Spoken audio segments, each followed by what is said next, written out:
Oh, Money in the Bank 2024. I can feel it. We're almost there. We are almost there. Can you feel the excitement? One of the best events of the year, in my opinion, in WWE, and it's almost here. Money in the Bank 2024 from Toronto, Canada. You know the Flex Zone podcast. We're going to be there, but you know that already. Super kick that subscribe button, liker, bomb that like button, backdrop that bell. Go ahead and make sure you let us know in the comment section. Sound off. Let us know what you're looking forward to on Saturday. Remember, 7 p.m. start time, 4 p.m. Pacific, 6 p.m. Central. We're back to normal times in the North American region. We broke all the matches down. We only got one left. And that is probably the most unpredictable match on the card. As World Heavyweight Champion El Campeón Damian Priest takes on the returning Seth freaking Rollins. In his return matches, he's back for the first time since WrestleMania, a lot sooner than most of us projected. And it's always good to see Seth back in this match with Priest. It's a rematch, actually. They met on Raw, and they're going to run it back yet again with an interesting stipulation. If Damian Priest loses, he's out of the Judgment Day. And if Seth Rollins wins, he gone. But if Damian Priest wins, Seth Rollins cannot challenge for the world title as long as Damian Priest is champion. It's funny to think about because really, we know how this is going to end for the World Heavyweight Championship. Gunther won King of the Ring. Gunther gets the World Heavyweight Championship match at SummerSlam. Gunther is walking out of SummerSlam, in my opinion, World Heavyweight Champion. So if Damian Priest does defeat Seth Rollins and he can't challenge for a World Heavyweight Championship match, it's only about, 4 weeks before Seth can challenge again? And don't get me wrong, they teased Gunther and Seth earlier this year. That is a money match on any premium live event. SummerSlam, WrestleMania, Royal Rumble, Money in the Bank. Those two are going to create magic when they inevitably do meet. Now, I do think with Seth winning and then just to turn around and lose it in a month, not even a full month, it'll be a little short of a month to Gunther, just to get Gunther and Seth as a marquee match on SummerSlam, because we're probably going to get Cody and Solo, which doesn't really get the people going. They're going to need another marquee title match. But I argue with Drew McIntyre and CM Punk, Cody and Solo, those are probably the two main matches you're going to build. Obviously, SummerSlam around LA Knight, Logan Paul, and others, especially with the possible return of Roman Reigns at the end of the show. Now, I don't see Damian Priest losing to Seth here, because I don't think Damian Priest getting kicked out of the Judgment Day will be because of a damn match he lost. I think he will organically be kicked out of the Judgment Day. We saw the teases on Monday with Finn Bálor. They seem to be descending. Liv Morgan's influence seems to be getting Rhea Ripley and Damian Priest kicked out of the Judgment Day. This is the start of the babyface turn for both Mommy and El Campeon. And I think Priest, all things considered, for his first world title reign, his in-ring work has been good. His promo work is debatable, but I think he's done a good job with what he's been given. He has not been a transitional champion. He's kept the belt a little while longer than most of us projected, all the way to SummerSlam, which I didn't see. Or he will keep it potentially all the way till SummerSlam. We don't know what's going to happen on Saturday.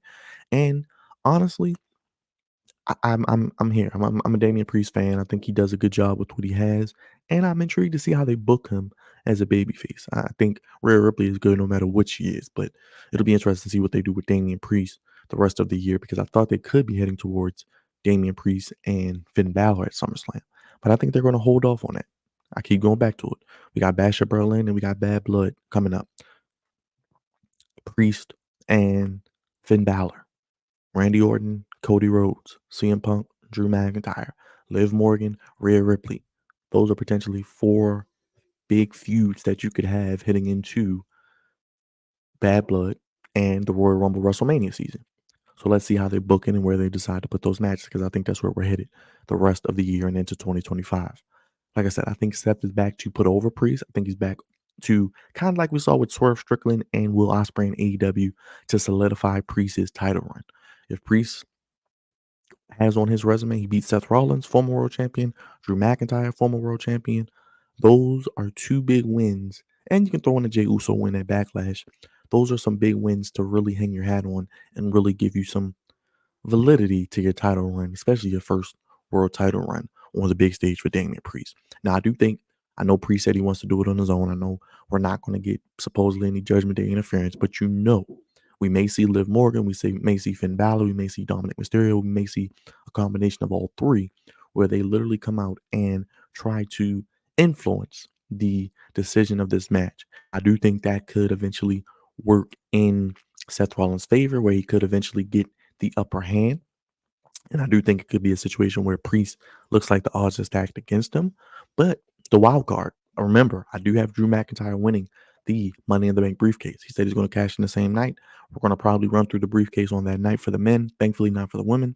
And I think this is going to be a situation where Drew McIntyre does try to cash in. He makes it a triple threat match. A triple threat match means no disqualification. A triple threat means people can interfere and it's no DQ. This opens the door for a returning Phil Brooks, CM Punk, the Second City Saint, to come in, thwart Drew's efforts, screw him again, and have him incapacitated. And I could see a situation where Seth is probably maybe out of the equation. And I could see Priest pinning McIntyre again to retain his World Heavyweight Championship. Seth Rollins doesn't get pinned. Drew McIntyre, while he does get pinned again, it's due to interference from CM Punk again. And Damian Priest retains his World Heavyweight Championship and has a battle of behemoths with Gunther at SummerSlam. No, it may not be the most money match. It may not be the most marquee match. It may even, to some people, bring up the feeling or just a lackluster feeling potentially for that match of this. I'm not gonna lie. It may for some do this. May be a little bit of a snooze fest, but I think it'll be a good match. I think both men are really good professional wrestlers.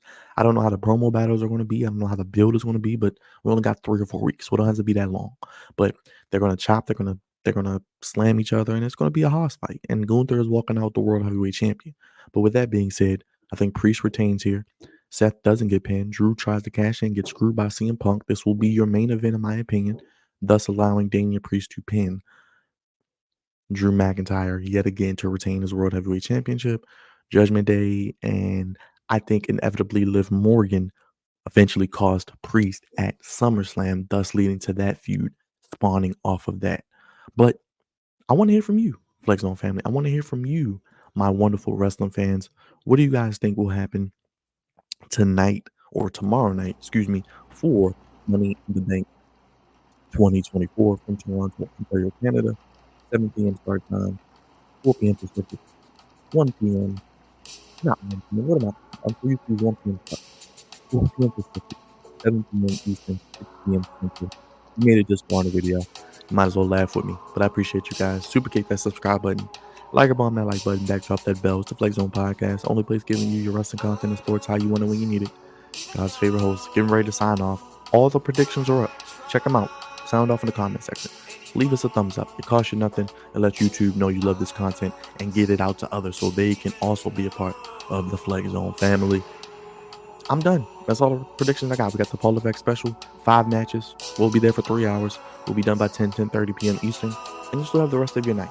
But let me know your thoughts on this match. I'm going to go with Damian Priest to retain with some charcuterie, chafoolery, tomfoolery. And I don't know. I also wanted to know what's next for Seth Rollins. What is he doing heading in to SummerSlam? There's no way you're leaving him off the card, right?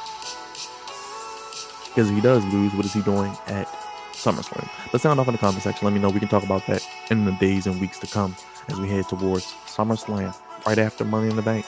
We're about 3 weeks, 4 weeks away. But super kick that subscribe button, like a bomb that like button, and make sure you backdrop that bell. And we'll see you Saturday for Money in the Bank 2024 here on the Flex Zone Podcast. Thank you guys for watching.